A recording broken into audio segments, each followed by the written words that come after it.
Hello students, आज अपन अविष्टि अपवर्जन सिद्धांत का एक और लेक्चर करेंगे बेटा। और उसमें एक एग्ज़ाम्पल है, एग्ज़ाम्पल नंबर 2 कि चेन्नई के किसी कॉलेज के विद्यार्थियों का भाषा सर्वेक्षण करने पर पाया गया कि 900 विद्यार्थी तो अंग्रेजी, 1200 विद्यार्थी तमिल तथा 750 विद्यार्थी हिंदी जानते हैं। तो वही कोई चेन्नई में क्या एक कॉलेज है और उस कॉलेज में ये पाया गया कि अगर हर स्टूडेंट्स किस तरीके की लैंग्वेजेस जानता है, तो उसमें ये पाया कि 900 जो स्टूडेंट्स हैं वो तो इंग्लिश जानते हैं, 1200 तमिल जानते हैं और 750 क्या जानते हैं, हिंदी जानते हैं। 450 विद्यार्थी अंग्रेजी तथा तमिल दोनों जानते हैं, 300 विद्यार्थी अंग्रेजी तथा हिंदी दोनों जानते हैं, 200 विद्यार्थी तमिल तथा हिंदी दोनों जानते हैं। और वो कहता है 150 विद्यार्थी तीनों ही भाषाएं जानते हैं। तब बताइए कि कितने विद्यार्थी, उसने क्वेश्चन पूछा और क्वेश्चन के 4 पार्ट दिए हैं कि केवल हिंदी जानते हैं, कम से कम एक भाषा जानते हैं, अंग्रेजी जानते हैं लेकिन अंग्रेजी के साथ एक अन्य भाषा तमिल और हिंदी में से केवल एक परंतु दोनों नहीं जानते हैं। ठीक है। और लास्ट में उसने पूछा है कि कम से कम 2 भाषाएं जानते हैं। तो इसमें बाकी सारे क्वेश्चन आपने पहले 2 पार्ट कर लोगे आराम से, लेकिन इसके जो अंतिम 2 पार्ट हैं उनमें आपको दिक्कत आती। तो इसको इसलिए मैंने लेना उचित समझा। भी अब आप हमेशा की तरह क्या लिख लोगे कि प्रश्नानुसार हमें क्या क्या दिया हुआ है, और मैं चारों पार्ट अभी एक बार आपको लैंग्वेज फॉर्म से डायरेक्ट करा दे रहा हूँ। ठीक है। तो आप लिखोगे प्रश्नानुसार हमें दिया है कि इंग्लिश जो जानते हैं वो 900 हैं। ठीक है। तमिल जो जानते हैं वो 1200 हैं और हिंदी जो जानते हैं वो 750 हैं। ठीक है। अब वो कहते हैं इंग्लिश और तमिल दोनों जो जानते हैं उनकी संख्या कितनी है, 450 है। ठीक है। और उसके बाद वही कहता है इंग्लिश तथा हिंदी जो जानते हैं, इंग्लिश तथा हिंदी वो दोनों जानते हैं, इनकी संख्या कितनी है अपने पास, 300 है। और आज अखबार की न्यूज़ तुमने पढ़ी ली होगी बेटा, कॉलेज अभी बिल्कुल 31 दिसंबर तक बंद है, तो आपको ऑनलाइन ही पढ़ना पड़ेगा। बुक आप खरीदो जितनी जल्दी हो सकता है, नहीं खरीदोगे फंसोगे। इस कॉलेज का सिस्टम अलग है, जो हम पढ़ा रहे हैं वो पढ़ते जाओ आप बिल्कुल। और जो तीनों भाषाएं जानते हैं उनकी संख्या कितनी है, 150। तो प्रश्नानुसार जो जो चीज़ दी थी अपने को वो मैंने सारी लिख दी। अब वो ये कहता है कि पहला पार्ट इसका कहता है कि ऐसे कितने विद्यार्थी हैं जो केवल हिंदी जानते हैं। तो अपन ने ये क्वेश्चन इस तरीके का कर रखा है कि जैसे मैंने आपको बताया था कि केवल फिजिक्स पढ़ते हैं, केवल मैथ्स पढ़ते हैं, तो अनसॉल्व क्वेश्चन था। तो अपन उसी के अकॉर्डिंग इसको कर लेंगे, केवल हिंदी जानने वाले विद्यार्थियों की संख्या। ठीक है। केवल हिंदी जानने वाले विद्यार्थियों की संख्या, इसका मतलब क्या है कि H intersection E dash intersection T dash. इसका मतलब ये है कि जो ना तो अंग्रेजी जानते हैं ना तमिल जानते हैं लेकिन केवल हिंदी जानते हैं। और उसको कैसे लिखते हो आप कि जो टोटल नंबर ऑफ हिंदी जानते हैं उसकी कार्डिनिटी में से क्या घटा दोगे, जो E इंटरसेक्शन H जानते हैं और फिर H इंटरसेक्शन T जानते हैं और फिर इसमें ये जोड़ दोगे। तो आप ये लिखोगे E intersection H minus H intersection T plus E intersection T intersection H। ठीक है। और इसको अब आप आंसर की फॉर्म में लिख दो। तो 750 तो अपने जानते हैं, ये हिंदी जानते हैं, E इंटरसेक्शन H जानते हैं 300 और H इंटरसेक्शन T जानते हैं 200 और तीनों जानते हैं जो 150। और इसका आंसर आ जाएगा अपने पास 400। तो इसमें कहीं कोई दिक्कत नहीं थी आपको। फिर वो ये कहता है कि ऐसे विद्यार्थियों की संख्या ज्ञात करो जो केवल एक भाषा जानते हैं, कम से कम एक भाषा जानते हैं। तो या तो हिंदी जानते हैं या तमिल जानते हैं या इंग्लिश जानते हैं। तो वो आप आसानी से लिख दोगे। आप ऐसे विद्यार्थियों की संख्या जो कम से कम एक भाषा का ज्ञान रखते हैं, उसको क्या लिखोगे आप, E union T union H। और इसका मान आएगा अपने पास E plus T plus H minus जो भी आप लिख देते हो E इंटरसेक्शन T अब तो ये बिल्कुल ऐसे क्वेश्चन हो गए हैं जो आपको आराम से समझ में आ रहे हैं। और minus T intersection H plus E intersection T intersection H, और इन सब में वैल्यू रखने पर इसका मान आता है अपने पास 2050। तो ये दो क्वेश्चन तो इसके जो पहले दो पार्ट है वो तो बिल्कुल सिंपल थे, ठीक है। अब वो कहता है कि इसका एक पार्ट पहले मैं वो ले रहा हूँ कि जो कम से कम दो भाषाएं जानते हों। तो अब देखो कम से कम दो भाषाएं जानते हो, एक तो ये है दो भाषाएं ये, फिर ये दो भाषा वाला एक सेट ये है और एक सेट ये है, ठीक है। अब वो कह रहा है कि अगर इस सेट को मैं P मान लूँ, इसको Q मान लूँ और इसको R मान लूँ, तो आप क्या निकाल लोगे कि ये ऐसे सेट हैं जो या तो इंग्लिश और तमिल जानते हैं, इंग्लिश तथा तमिल जानते हैं, इंग्लिश तथा हिंदी जानते हैं और हिंदी तथा तमिल जानते हैं।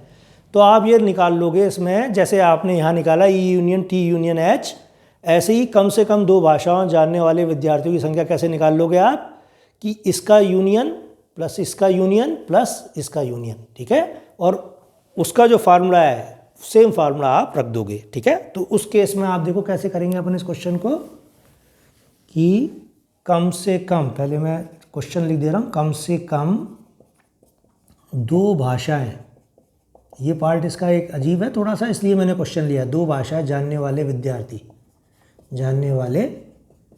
विद्यार्थी, ठीक है। और वो क्या है कि इस केस में सबसे पहले P इज इक्वल टू आप लिख दो E इंटरसेक्शन T और इसका मान है 450, ठीक है। फिर इसी प्रकार से Q इज इक्वल टू आप लिख दो E इंटरसेक्शन H और इसका मान है 300, और फिर R का मान लिख दो अब आप, और R बराबर लिया है इसने जो E इंटरसेक्शन T, जो भी इसने अकॉर्डिंग लिया है वही लेंगे अपन, जो बुक में जो उन्होंने ले रखा है P बराबर इसको R दिया है तो अपन इसको R दे लो, क्योंकि तुम कंफ्यूज हो जाओगे बाद में पढ़ना तुम्हें बुक से ही है। और Q बराबर लिया है इन्होंने T इंटरसेक्शन H, तो उससे कोई फ़र्क नहीं पड़ता हालांकि, और इसकी मान कितना है 200, और इसका मान कितना है E इंटरसेक्शन T का, इसको R लिया है, और P जो लिया है उन्होंने E इंटरसेक्शन H 300, उससे कोई फ़र्क नहीं पड़ेगा, आप कुछ भी मान सकते थे मैंने, लेकिन वो बुक की सिमेट्री रखते हुए आपको ये चीज़ थोड़ी सी बताई है कि P का मान क्या है, Q का मान क्या है और R का मान क्या है, ठीक है। अब वो ये कहता है कि P अपने माना है E इंटरसेक्शन है 300, Q माना है जो बुक के अकॉर्डिंग बिल्कुल अपन ने T इंटरसेक्शन है 200 और R माना है E इंटरसेक्शन T 450। तो अब वो ये कहता है कम से कम दो भाषाओं को जानने वाला विद्यार्थी क्या होगा, जो या तो P पढ़ता हो या Q पढ़ता हो या R पढ़ता हो। तो उसके लिए आप लिखेंगे, देखो कम से कम दो भाषाएं जानने वाले विद्यार्थियों को, फिर से एक बार लिखो, कम से कम दो भाषाएं जानने वाले विद्यार्थियों की संख्या इज इक्वल टू हो गई अब P union Q union R, और इसको कैलकुलेट कर लो अब आप, तो ये आंसर आ जाएगा P plus Q plus R minus P intersection Q minus P intersection R minus Q intersection R plus P intersection Q intersection R। अब जब इसको भी सॉल्व करेंगे तो थोड़ा सा इसमें भी एक पेच आता है, तो उसको भी देखो आप, ब्रैकेट में मैं वो चीज़ें लिख रहा हूँ, क्योंकि P intersection Q is equal to होगा P इंटरसेक्शन R, ठीक है, और वही चीज़ बराबर होगी Q इंटरसेक्शन R की। अब ये देखो, अगर मैं इसका इंटरसेक्शन इससे लूँ तो क्या आएगा, P का इंटरसेक्शन R से लूँ तो E H और T तीनों मिल जाएंगे, P Q और R जब भी लूँगा तो भी तीनों मिल जाएंगे। तो वो ये कहता है कि P intersection Q, P intersection R और Q इंटरसेक्शन R का जो मान है वो क्या हो जाएगा बेटा इस केस में, E intersection H intersection T, ठीक है। तथा जब तीनों का इंटरसेक्शन लेंगे तो ये चीज़ क्या आएगी, वो भी E intersection H intersection T के बराबर आएगी, ठीक है। अब वो ये कहता है कि इस चीज़ को आप लिख दो वहाँ पर, जो जो चीज़ें आ रही हैं, तो आंकड़े मैंने आपको लिख ही दिए हैं, वो आपकी वीडियो में चल ही रहे हैं। तो अब P का मान लिख दो 300, Q का मान लिख दो, या इसको एक बार और आप वैसे लिख दो, P plus Q plus R। यहाँ तक तो कोई दिक्कत नहीं है। ये 3 चीज़ ऐड हो रही हैं, तो 3 चीज़ एक प्रकार से सब्ट्रैक्ट हैं, तो ये आएगा 3 टाइम्स ये, और 3 टाइम्स में से एक घट जाएगा, तो आप क्या लिख दोगे यहाँ direct -2 into E intersection H intersection T। ठीक है, तो इसकी वैल्यू क्या आ गई, ये चीज़। ठीक है, अब P का मान लिख दो 300,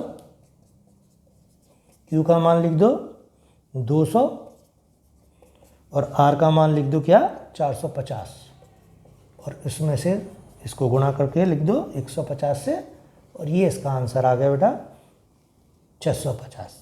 ठीक है, तो ये क्वेश्चन मैंने इसलिए लिया बेसिकली कि कम से कम 2 भाषाएं जानने वाले विद्यार्थियों की संख्या आप किस तरह से निकालते हो। और इसका एक पार्ट जो है वो थोड़ा सा कंफ्यूजिंग है, तो आप उसको चाहो तो करो, लेकिन दिया हुआ है तो उसको मैं करा दे रहा हूँ। ठीक है, वो क्या लिखता है कि अंग्रेजी तथा हिंदी और तमिल में से कोई एक भाषा का ज्ञान रखने वाले विद्यार्थियों की संख्या। अंग्रेजी तथा अन्य एक भाषा तमिल और हिंदी में से केवल एक परंतु दोनों नहीं। तो अंग्रेजी तथा एक अन्य भाषा, अंग्रेजी तथा एक अन्य भाषा तमिल और हिंदी में से केवल एक परंतु दोनों नहीं। ठीक है, ऐसे विद्यार्थियों की संख्या ज्ञात करनी है। तो वो कह रहा है अंग्रेजी तो हर हालत में उसमें होनी चाहिए, लेकिन तमिल और हिंदी में से केवल एक भाषा होनी चाहिए, दोनों उसके अंदर इन्वॉल्व नहीं होनी चाहिए। तो उसके लिए अपन क्या कह रहे हैं कि देखो जहाँ जहाँ अंग्रेजी आ रहा है उसको लिख लो आप पहले। P बराबर आ रहा है E इंटरसेक्शन H तथा R इज इक्वल टू आ रहा है E इंटरसेक्शन T। ठीक है, अब वो कहता है कि अगर मैं P यूनियन R निकाल लूँ तो वो उसका मतलब क्या है कि दोनों में अंग्रेजी आ रही है। ठीक है, तो हर हालत में P यूनियन R में अंग्रेजी तो आ जाएगी, और लेकिन इसमें तमिल और हिंदी भी आ रही है। ठीक है, लेकिन वो एक एक फॉर्म में आ रही है, तमिल और हिंदी में से केवल एक। तो वो ये कहता है कि भाई P यूनियन R निकाल लो पहले तो, और फिर उसमें से आप घटा दो P इंटरसेक्शन R। तो P इंटरसेक्शन R का मतलब क्या होगा कि केवल अंग्रेजी आ जाएगा बस इसमें से। इंटरसेक्शन वाला पार्ट क्या है, कॉमन क्या है इसमें, ये चीज़। तो आप क्या लिखोगे कि इसका आंसर आएगा अब विच इज़ इक्वल टू, आप लिखोगे P union R minus P intersection R। मैंने पहले ही बताया थोड़ा सा कंफ्यूजिंग है, लेकिन आप एक बार प्रैक्टिस करके लिख लेना तो कोई दिक्कत नहीं है। ठीक है, तो इसमें तो क्या आ जाएगा, अंग्रेजी हर हालत में आ जाएगी इस वाली चीज़ में तो, और इसमें क्या आएगा कि इसमें तो सॉरी अंग्रेजी वाली चीज़ पार्ट जो है दोनों में आ रहा है, तो इसलिए सब्ट्रैक्ट करना पड़ेगा, और इसमें अंग्रेजी के साथ क्या आ रहा है, हिंदी भी आ रहा है और तमिल भी आ रहा है। तो अब आप खाली इसमें अंग्रेजी वाला पार्ट निकाल लोगे और तमिल और हिंदी में से एक भाषा इसके अंदर ऑटोमेटिक इन्वॉल्व हो जाएगी आपके पास। अब इसको सॉल्व कर लो आप, तो ये क्या आएगा P plus R minus P intersection R minus P intersection R, और इसका मान आ जाएगा अपने पास P plus R minus 2P intersection R। और ये चीज़ क्या है, P कितना है 300, ये कितना है 450, और 2 गुणा इसको आप लिखोगे तो P इंटरसेक्शन R कितना आ जाएगा, E intersection H intersection T। तो आप यहाँ एक बार लिख लो E intersection H intersection T। ठीक है,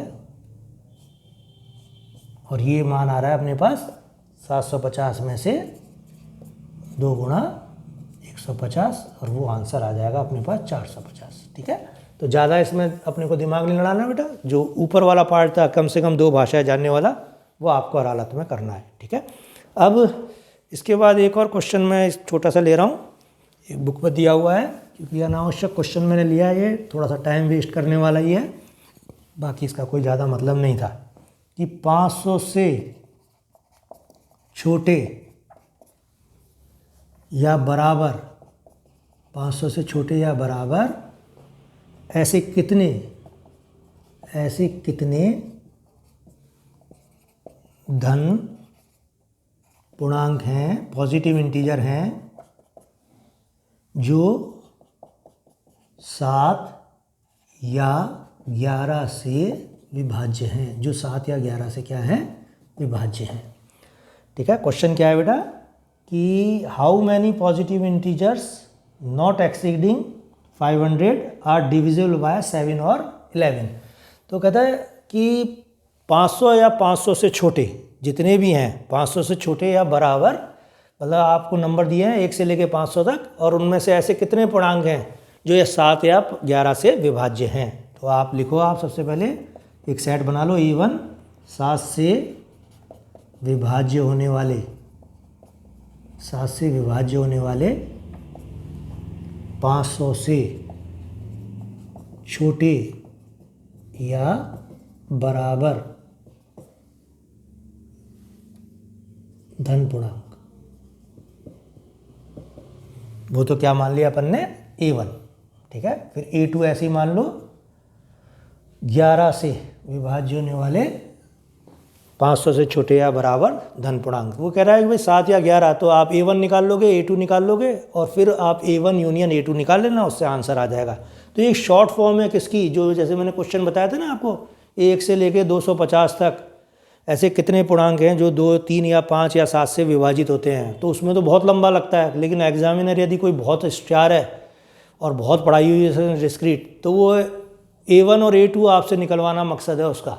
तो आपको निकालना आता है कि नहीं है भाई, 500 में 7 का भाग लगाओ, और जो ग्रेटेस्ट इंटीजर है वो क्या आएगा, A2 में 500 में 11 का भाग लगाओ, और उसमें ग्रेटेस्ट इंटीजर क्या आएगा, वो आपकी नॉलेज चेक कर लेगा कि क्वेश्चन आपको आता है या नहीं आता है। ठीक है, तो ये इसका मकसद है इस छोटे से क्वेश्चन का। और A1 यूनियन A2 का मतलब क्या है कि 7 या 11 से विभाज्य होने वाले, वही चीज़ लिख देना आप। और A1 इंटरसेक्शन A2 क्या होगा इसमें, A1 intersection A2 is equal to 7 तथा 11 से विभाज्य होने वाले छोटे या बराबर धन पूर्णांक। ठीक है, तो आपने जब ये सारी चीज़ लिख दी, तब आप प्रश्नानुसार आप लिख लोगे क्या क्या,